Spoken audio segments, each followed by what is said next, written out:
Shalom saudara, selamat pagi. Shalom. Shalom saudara yang di rumah. Kalau saudara dengarkan suara saya, boleh lambaikan tangan di rumah.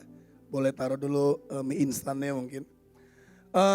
Mohon maaf suara saya sedikit serak dan agak habis saudara. Tapi kan saya tetap beri yang terbaik. Kemarin saya baru saja mungkin nggak bisa detail ya. Saya baru saja berbincang dan ketemu sama beberapa orang pemenang. Saya nggak tahu seberapa saudara mengenal mereka. Boleh tepuk tangan anak-anak pemenang? Bukan anak-anak, pasukan pemenang. Boleh tepuk tangan? Oke, saudara saya nggak tahu seberapa saudara mengenal setiap mereka. Saya juga belum kenal-kenal banget. Tapi ada dari beberapa kisah mereka, saya mengetahui bahwa ternyata saya ini nggak nakal-nakal banget ternyata. Mereka punya kisah hidup yang jauh lebih nakal. Ada beberapa yang sudah mempunyai keturunan di saat yang kurang tepat. Tapi di saat mereka memilih Tuhan dan ada anugerahnya di sana, hidup mereka completely berubah saudara. Saudara, ada panggilan Tuhan dalam hidup setiap kita. Siapa yang percaya ada panggilan Tuhan dalam hidupmu saudara? Boleh lambaikan tanganmu, amin saudara. Saudara percaya, ibu-ibu di belakang percaya bu? Amin, puji Tuhan. Oke, saudara mungkin saya cuma mau review dikit aja. Ada 6 panggilan, ada tentara, ada imam, ada mempelai, ada pekerja, ada pilar dan ada raja. Saya berdoa saudara sudah masuk di salah satu di sana, supaya setiap saudara maksimal dalam panggilanmu dalam Tuhan. Maksudnya gini, kalau dalam pemain bola, kalau saudara adalah striker ya saudara mari fokus latihan mencetak gol. Saudara nggak perlu latihan jadi kiper, maksud saya supaya maksimal saudara. Pastikan saudara sudah melangkah dalam panggilan yang kuat. Izinkan saya kesaksian sedikit saudara, saudara dalam panggilanmu, kau harus punya dasar yang cukup kuat untuk bisa bertahan di sana. Saya nggak tahu bagaimana saudara, semua sudah punya panggilan, yang sudah tahu 6 panggilan itu boleh angkat tangan saudara. Saya hitung sampai 3, tolong sebutkan panggilan saudara dengan keras. 1, 2, 3. Oke, mempelai semua kayaknya apa ya. Yang tentara seberapa? Ada 70.000 orang luar biasa. Imam, lebih banyak lagi. STT kayaknya imam semua ya. Saya kemarin ngecek 10 anak STT, 8-nya imam. Pekerja? Oh dikit ya, sukanya doa ya. Pilar? Wah ada. Raja? Ada yang saya belum sebut? Udah semua ya?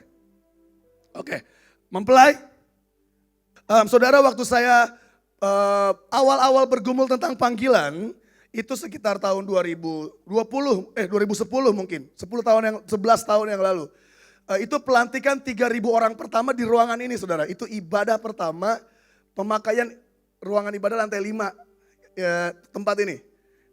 Ini tempat bersejarah luar biasa. Ada beberapa yang tidak berubah termasuk banner ini saudara. Banner ini gak berubah sama sekali. Ini dari 11 tahun yang lalu.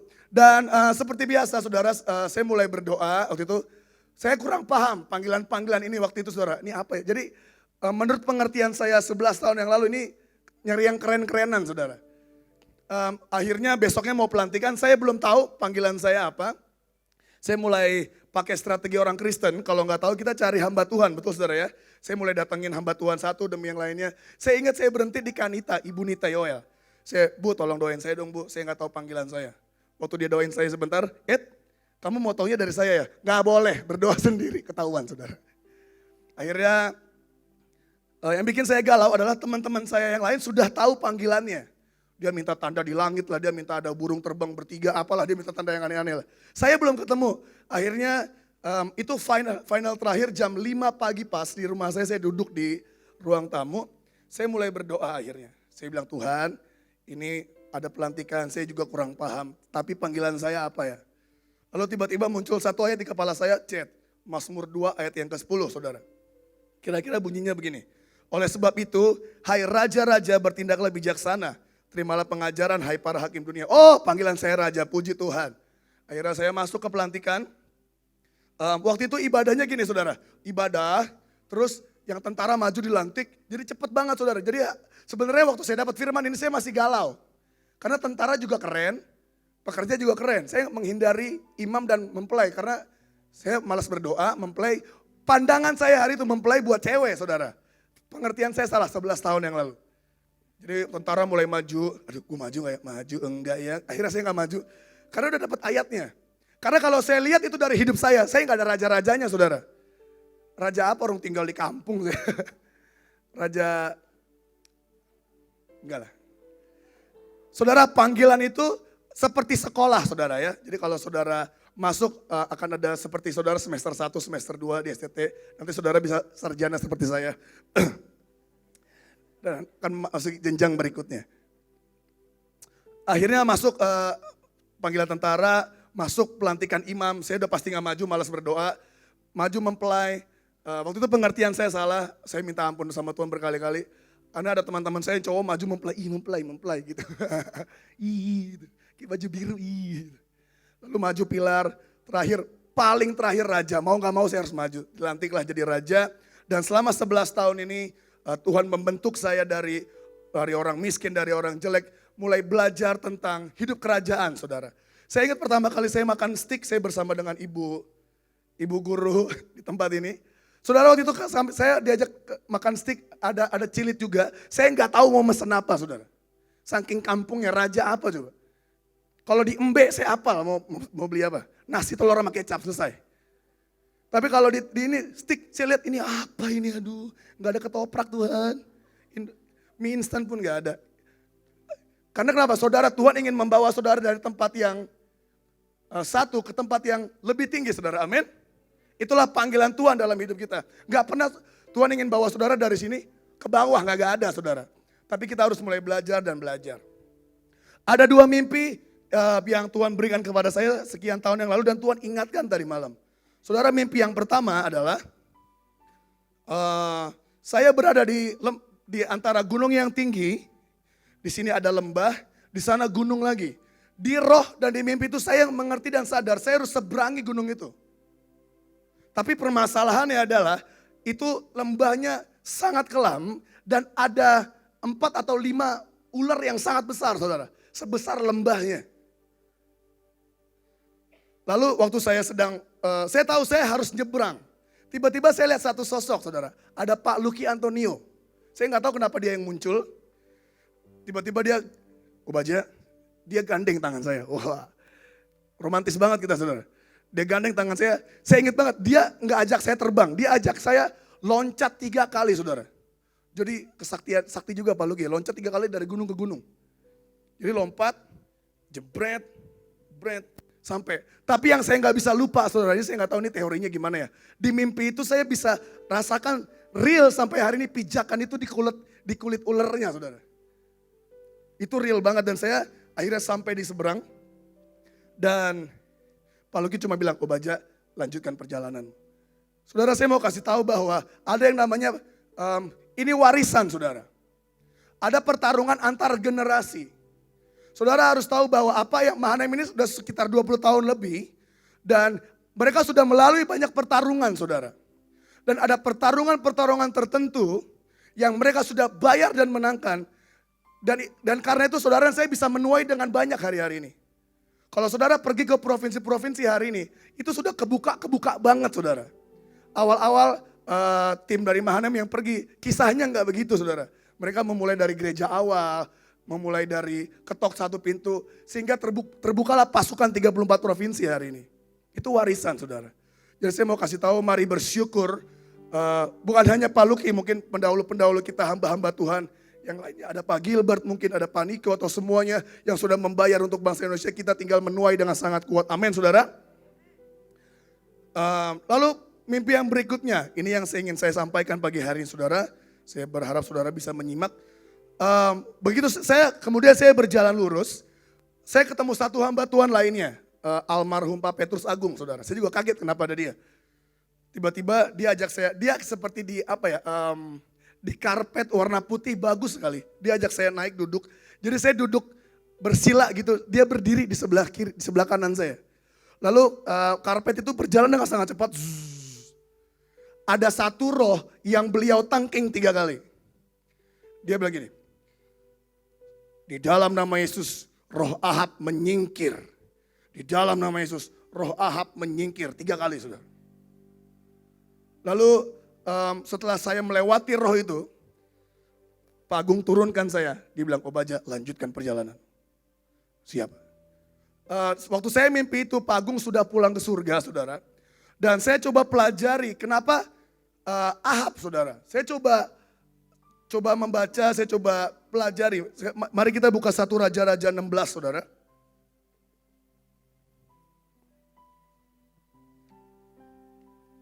Satu Raja-Raja 16, ayat yang ke-29.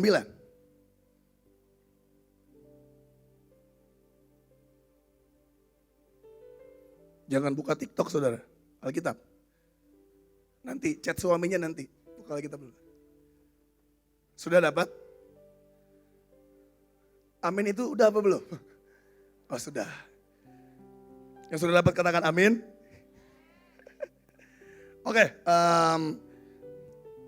Oke, terima kasih. Mari kita baca sama-sama, saudara. 1, 2, 3. Ahab anak Omri menjadi raja atas Israel dalam tahun ke-38 zaman Asa, raja Yehuda. Dan Ahab bin Omri memerintah 22 tahun lamanya atas Israel di Samaria. Dan saudara, ini yang harus kita waspadai, ayat yang ke-30. 1, 2, 3. Ahab bin Omri melakukan apa yang jahat di mata Tuhan lebih daripada semua orang yang mendahulunya. Saya nggak tahu saudara apa enggak, sebelum dia, kalau sampai ada cap dia yang paling jahat dari sebelumnya, saudara, berarti parah banget, saudara. Ada seorang Yerobeam, mari kita lanjutkan, saudara. 1, 2, 3. Seakan-akan belum cukup, ia hidup dalam dosa-dosa Yerobeam bin Nebat. Maka ia mengambil pula Isabel, ini kesalahan lainnya, anak Etbaal, raja orang Sidon, menjadi istrinya. Sehingga ia pergi beribadah kepada Baal, sujud menyembah kepadanya. Sampai di situ, saudara. Saudara, Ahab ini adalah orang yang cukup populer di zaman itu, saudara. Tapi kepopulernya sebenarnya agak keangkat sama agak viral karena ada Elia. Waktu itu Elia versus Ahab, ini kayak War of Destiny. Mereka memang lahir untuk saling bertarung, saudara. Saudara harus tahu arti nama Elia itu adalah, tadi sudah saya catat ya, Allahku adalah Yahweh. Saudara, Baal itu di era ini cukup menguasai dan mendominasi, saudara. Jadi memang kelahiran Nabi Elia untuk mengalahkan dan mematahkan ini. Tapi yang saya mau kita pelajari adalah mari kita pelajari untuk mewaspadai supaya keahapan ini tidak ada di dalam hidup kita, saudara. Siapa di sini yang ingin jadi raja-rajanya Tuhan? Boleh angkat tangan, saudara. Amin. Mungkin saudara pekerja, tapi saudara pekerja masuk ke level raja. Bisa ngerti maksud saya? Tapi tetap pekerja, tapi levelnya raja, saudara. Nah, ada berita baik dan buruknya, saudara. Pertama, kalau saudara memasuki panggilan raja, saudara cuma punya 2 pilihan. Kalau saudara baca semua raja-raja, mereka cuma punya 2 pilihan. Pilihannya adalah 1, saudara adalah orang yang menyenangkan hati Tuhan. Kedua, saudara adalah orang yang jahat di mata Tuhan. Cuman itu pilihannya. Saya ulang, saudara. Kalau saudara berkata ingin menjadi raja, ada 2 pilihan. Saudara menjadi yang berkenan, baik di pandangan Tuhan. Yang kedua, saudara adalah orang yang jahat, melakukan yang jahat di hadapan Tuhan.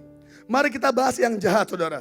Kalau saya boleh simpulkan secara sederhana, orang-orang yang dicap jahat, saudara, adalah orang yang membawa sekian banyak orang tidak menyembah Tuhan tapi menyembah yang lain, saudara. Setuju sama saya, saudara? Ada satu kesalahan besar yang Ahab lakukan, saudara. Kesalahan yang pertama adalah dia membuat peradaban kepada Baal, kepada Israel jadi terkenal. Baal jadi terkenal di Israel, saudara. Saya mau kasih tahu saudara-saudara tidak bisa pungkiri setiap saudara dan saya punya pengaruh ke sekian banyak orang. Setuju? Amin?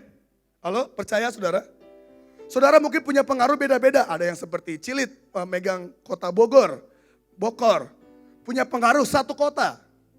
Ada yang punya pengaruh 1 provinsi.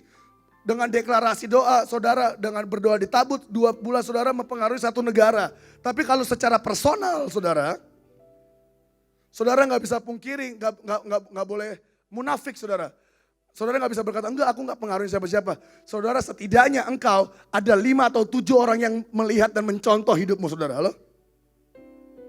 Terutama penggunaan saudara dalam media sosial.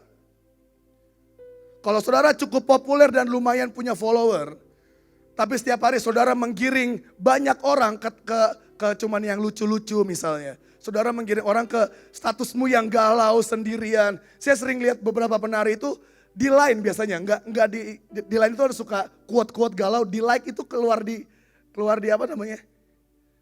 Keluar di timeline, saudara. Dan saya mau berkata, kalau misalnya itu adalah Pak Samuel Sengko, hari ini Samuel Sengko boleh bangkit berdiri, mari kita perkenalkan. Saudara, beliau adalah PP. PP itu pemegang perjanjian, saudara. Beliau pekerja, betul? Nah, dengan panggilan seperti ini, di YouTube ada sekitar 6.000, 10, 20.000 orang yang melihat dia nari. Tiba-tiba di line dia bikin status gini, aku ngerasa sendirian. Saudara, kira-kira akan ada beberapa persen orang yang bilang, kok dia gitu sih? Akan ada beberapa persen, kok dia bisa sendirian ya, padahal ikut Tuhan. Berarti aku boleh sendirian juga enggak? Ngerti maksud saya, saudara? Terima kasih, Sim. Jadi hidupmu itu membawa pengaruh, saudara. Hati-hati dalam berucap dan bersikap. Jangan sampai mungkin kita belum jadi raja satu kerajaan kayak Ahab, saudara. Tapi dengan mungkin pengaruhmu satu kelas. Mari mulai dari hal yang kecil. Misalnya saudara malas ngerjain PR misalnya. Mari bertobat, saudara. Gak ada ya di sini rajin-rajin ya, saudara ya. Sini orangnya baik-baik ya. Mari bawa pengaruh yang baik. Pakai media sosial, apapun media yang Tuhan kasih untuk memberkati sekian banyak orang, saudara. Ini khusus juga buat saya. Saya itu di Instagram dulu receh banget, saudara. Akhirnya saya membuat sebuah pertobatan di mana saya buat ada Q&A, temanya jangan receh. Jadi setiap pertanyaan yang receh kayak, Baja 1 tambah 1 berapa? 2. Nggak saya jawab, saudara. Receh. Jadi kalau dia mulai, itu pertobatan saya dalam media sosial, saudara. Saya bikin jangan receh 1 sampai 8B kalau nggak salah ya. Ada yang nggak tahu. Nah, saya mulai taruh di Instagram saya nomor WA saya tulis buat apa? Saya buka konseling online, saudara. Supaya saya, gue ini harus berguna buat orang. Apa gunanya buat Tuhan kalau saya buat quotes lucu doang? Iya juga sih. Saya taruh Q&A kalau saudara nggak main Instagram, nggak apa-apa, baca Alkitab aja di rumah, saudara. Saya taruh, mulai ada yang nanya tentang Tuhan. Kak, bagaimana caranya bahasa roh yang baik, bagaimana caranya menyembah. Saya mulai taruh ayat demi ayat dan setiap kali ada jawaban yang saya lepaskan, ada 5 orang yang merespon dan Kak terima kasih. Ini memberikan jawaban terima kasih. Lumayan, saudara, mari kita melangkah untuk jadi berkat buat orang lain. Ada satu orang dari Sulawesi Tengah, saudara, mudah-mudahan orangnya nonton. Dia ini jago bahasa Jepang, jago bahasa Inggris, jago bahasa Korea, saudara. Tapi Instagram story-nya isinya adalah dia bacain komik anime. Ngapain? Saya bilang sama dia, kenapa kamu baca-baca itu, kenapa kamu nggak khotbah bahasa Jepang, ditranslate segala, jadi bisa memberkati orang. Mari gunakan apa yang Tuhan sudah berikan di hidup untuk jadi media, saudara. Amin. Kesalahan berikutnya, saudara. Saudara harus tahu Nabi Baal itu, dia itu dewa kesuburan dan kalau nggak salah dewa hujan. Jadi ya kira-kira gitulah. Di era itu nggak ada agama, saudara. Di era ini agama belum ada. Jadi adanya penyembah dewa ini, penyembah dewi itu. Makanya Tuhan itu harus supranatural banget di sini. Karena untuk mengalahkan yang lain. Satu lagi kesalahan adalah mengambil Isabel, saudara. Isabel itu, kita baca ayat berikutnya. Ayat ke-32, masih di 1 Raja-Raja 16. Kalau belum muncul, buka HP, saudara. 1 Raja-Raja 16 ayat 32. Kemudian, ia membuat mezbah untuk Baal, itu di kuil Baal yang didirikannya di Samaria. Dari 31 dulu, saudara, saya salah, maaf. Seakan-akan belum cukup ia hidup dalam dosa-dosa Yerobeam yang tadi, maka ia mengambil pula Isabel, anak Baal. Ini sebuah dosa yang lainnya, saudara, karena jadinya dia nggak menyembah satu dewa, 2. Siapa lagi? Di ayat yang ke-33. Sesudah itu Ahab membuat patung Asyera dan Ahab melanjutkan bertindak demikian. Sehingga dengarkan, saudara, ia menimbulkan sakit hati Tuhan, Allah Israel, lebih dari semua raja-raja Israel yang mendahuluinya. Dia nggak cuman nyembah satu dewa, satu lagi Asyera. Asyera ini kalau nggak salah dewi apa gitu, bodo amat lah ya. Mau dewa apa gitu dia. Ini sebuah hal yang sangat berbahaya, saudara. Kalau saudara hidup kau tidak punya pengaruh banyak buat orang itu agak nggak apa-apa saudara. Tapi kalau kau cukup dilihat banyak orang, saudara adalah panutan, saudara adalah ketua perusahaan, misalnya saudara adalah ketua OSIS misalnya di kampus, atau saudara adalah pengkhotbah, maka hidupmu itu udah gak bisa sembarangan saudara. Halo? Harus dijaga saudara. Kayak saya lihat ada ibu-ibu di sebelah kiri saya, setiap kali saya lewat itu ada mereka nongkrong saudara. Itu yang sedang melambaikan tangan. Mereka sering nongkrong, pokoknya setiap saya lewat ada aja. Mau lewat jam 9, mau lewat jam 11, ada aja saudara. Saya berharap mereka membahas firman Tuhan di sana. Tidak membahas gosip dan lainnya saudara. Kenapa? Karena mereka sudah dilihat orang lewat-lewat. Kalau sampai mereka ngumpul dan ngomongin orang, itu gak jadi berkat saudara. Jadi harus hati-hati dengan setiap sikap yang diambil. Dengan sifat yang Ahab taruh ini, mari kita antisipasi dan waspadai saudara. Semua yang belum maksimal di hidup kita. Saudara, ada trek panggilan yang harus kita masuki dan kerjakan dengan kekuatan yang dari Tuhan. Saudara harus untuk bisa berkenan, ini gak mudah saudara. Perkenanan Tuhan itu gak gratis. Pengampunan, keselamatan itu ditawarkan ke semua orang. Tapi berkenan butuh proses, waktu dan perjalanan. Halo saudara? Amin. Siapa yang mau didapati berkenan saudara di hadapan Tuhan? Saya mau juga saudara. Saudara kalau ada, saudara mengejar doa, saudara mengejar Tuhan bicaralah, kejar ini saudara. Nah aku berkenan kepadamu. Wah kalau Tuhan udah berkenan apa aja ada saudara. Beneran, beneran. Saudara gak perlu, kayak salah satu warisan dari ibu adalah favor of God. Dimana gak perlu minta, udah datang barangnya. Saudara saya mau kesaksian bahwa 1 bulan yang lalu saya ulang tahun saudara. Tapi hadiahnya gak berhenti sampai kemarin. Siapa tahu saudara mau ngasih lagi. Agak kode ya, tapi enggak. Ini pertama kali saya ulang tahun, hadiahnya segabrek saudara. Itu ada yang ngasih tas 4 tas buat saya. Apa saya pakai 4-4-nya gimana ya? Ini ya Tuhan terima kasih, mungkin saya belum dapat 5 miliar kayak ibu lah. Saya menuju ke sana lah. Nanti kita coba ya. Ada favor of God of man saudara. Kalau saudara didapati berkenan, enak saudara. Tapi jangan sampai kita jadi orang yang jahat di hadapan Tuhan saudara. Hindari itu. Jangan sampai Tuhan berkata, nak kamu jahat. Jangan saudara.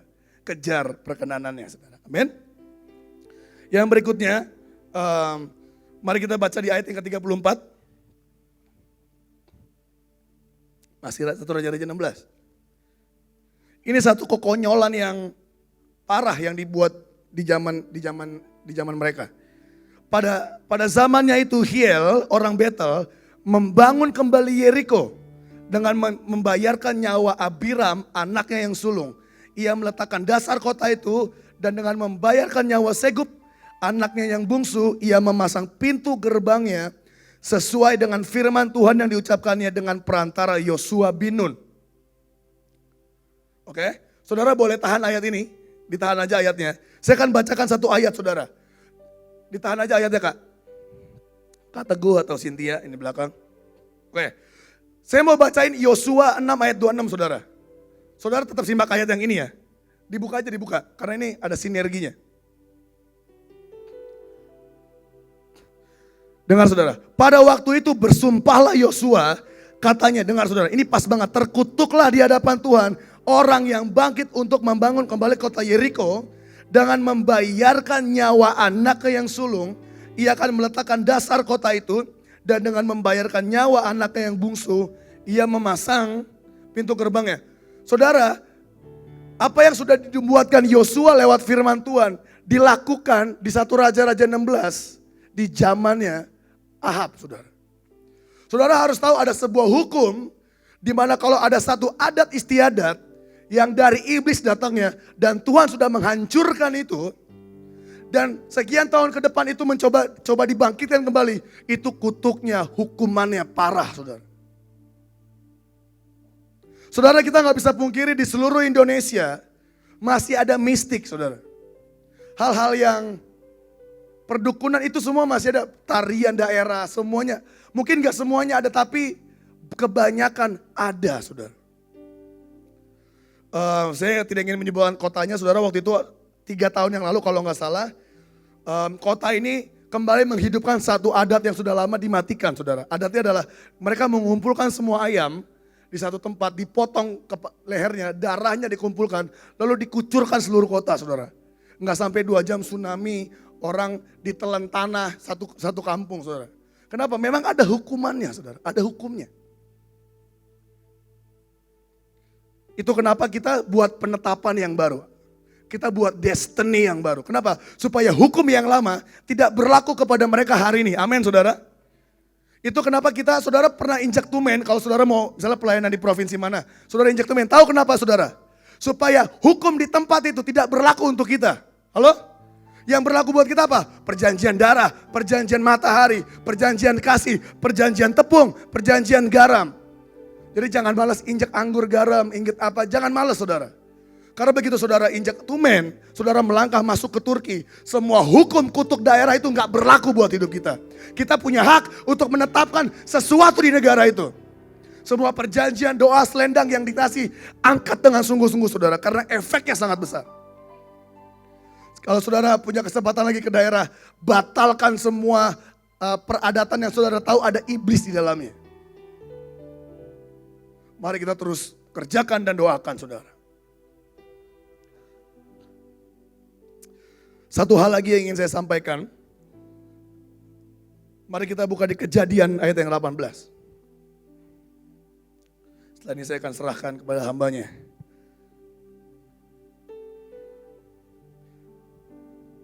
Oke. Boleh dibantu, Kak? Kejadian 3 ayat yang ke-18.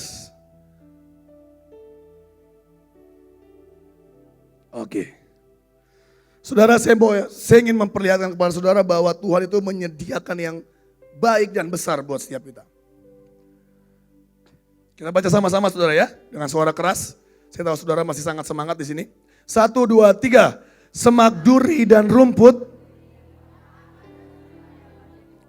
dan tumbuh-tumbuhan di padang akan menjadi tahan. Oke. Di ayat ini Tuhan memberikan tempat yang terbaik, saudara, ya. Seperti apa yang sudah dipegang di hidupmu, saudara. Tumbuh-tumbuhan, sedang berbuah. Untuk menjadi makanan setiap kita. Boleh ke ayat 19-nya, Kak? Next. 1, 2, 3. Dengan berpeluh engkau akan mencari sampai engkau kembali lagi menjadi tanah. Karena dari situlah engkau diambil. Sebab engkau debu dan engkau akan kembali menjadi debu. Boleh kembali ke ayat 18, Kak. Semak duri dan rumput duri yang akan dihasilkan bagimu. Dan tumbuh-tumbuhan di padang akan menjadi makananmu. Saudara, ini berbicara tentang, ayatnya tahan aja ya. Berbicara tentang, kalau di Indonesia ini sayur-sayuran, saudara. Sayur asem, sayur singkong ditumbuk, sayur kol, sayur apa lagi, saya nggak tahu saudara sukanya apa. Tapi kalau untuk sebuah tumbuh-tumbuhan, saudara, ini tidak dibutuhkan peradaban yang seperti apa, saudara. Saudara kalau pernah lihat kambing, saya nggak tahu ya, saudara masih pernah lihat atau enggak kambing berkeliaran di jalan. Dia akan, yang penting ada rumput warna hijau, datang deh pokoknya, makan sampai puas. Nah tapi ayat 19, saudara, ini yang ingin saya bahas. Dengan berpeluh engkau akan mencari makananmu. Dalam bahasa aslinya makananmu artinya lehem, saudara. Artinya roti. Makanya kalau saudara tahu Bethlehem itu rumah, lehem roti, rumah roti. Ada perbedaan cukup signifikan antara daun-daunan dan roti, saudara. Kalau daun-daunan, saudara, keluar Mahanaim sekarang, ketemu daun, saudara. Silakan makan pohon ceri di situ. Tapi untuk roti, saudara butuh apa? Skill. Butuh dibuat dulu, betul ya? Karena roti tidak ada di pohon, saudara. Nah, baru di ayat 18, seperti Tuhan memberikan opsi di ayat yang ke-19. Nah, ada yang lebih baik. Kalau kita mau buat roti, dibutuhkan skill dan peradaban manusia yang cukup tinggi, saudara. Tuhan seperti ingin berkata, Tuhan ingin memberi sesuatu yang jauh lebih baik. Saya tidak tahu apa yang sedang saudara kelola hari-hari ini. Tapi Tuhan dalam next level yang dia inginkan, dalam panggilan Tuhan yang lebih dalam, dia ingin berkata, nak, mari, ini ada yang jauh lebih baik. Daripada makan rumput, ayo makan roti. Saudara nangkep maksud saya? Dari saudara terserah mau makan apa aja disediain. Di sini ada pohon ceri, setahu saya di depan ada belimbing. Saya suka memperhatikan pohon-pohonan di sekitar sini saudara. Ada kelapa juga kalau saudara bisa manjat depan malam itu ada kelapa saudara. Masalahnya berat badan saya tidak memungkinkan saya manjat saudara. Jadi akhirnya mari kita beli roti aja lah. Peradaban yang tinggal beli 10.000, 5.000, 10.000, maka kita akan makan kenyang saudara. Sekali lagi saya mau ulang saudara, ada track dan panggilan Tuhan. Saya berdoa saudara sudah ada di dalamnya. Kalau saudara termasuk yang baru, belum tahu, coba cari kakak-kakak pembina, minta didoakan. Atau saudara bisa seperti saya di awal, berdoa sendiri sama Tuhan. Temukan panggilanmu. Saudara gini, kalau saudara panggilannya, panggilanmu apa? Mempelai. Kenapa mempelai? Kayaknya mempelai, doa lagi saudara. Karena panggilan ini enggak bercandaan. Ini bukan sesuatu yang kalau salah ya udah nggak bisa saudara. Sayang, ini misalnya saudara aslinya adalah pekerja, karena saudara tidak berdoa jadinya mempelai. Nggak maksimal saudara, ngerti maksud saya? Mempelai misalnya kan bisa merasakan, pekerja juga butuh sih. Mempelai merasakan hati Tuhan, saudara melankolis misalnya. Di pekerjaan saudara giniin padi ya. Tuh, saudara butuh tempat yang pas buat saudara. Kalau kekuatanmu deklarasi, kemungkinan besar saudara adalah pilar dan raja kira-kira. Saudara, kekuatannya supaya di tempat yang tepat. Dan mari kita waspadai Ahab saudara. Jangan sampai saudara yang sudah populer ini, saudara ini terkenal saudara ya. Jangan pura-pura, enggak saya enggak terkenal. Saudara ini terkenal dalam Tuhan. Mari jadi berkat buat setiap mereka. Jangan sampai kita jadi raja atau pasukan atau hamba yang jahat di hadapan Tuhan. Lalu yang berikutnya sebelum saya berikan, Tuhan ingin memberikan sesuatu yang sangat luar biasa kepada setiap kita. Mari kita berdoa saudara.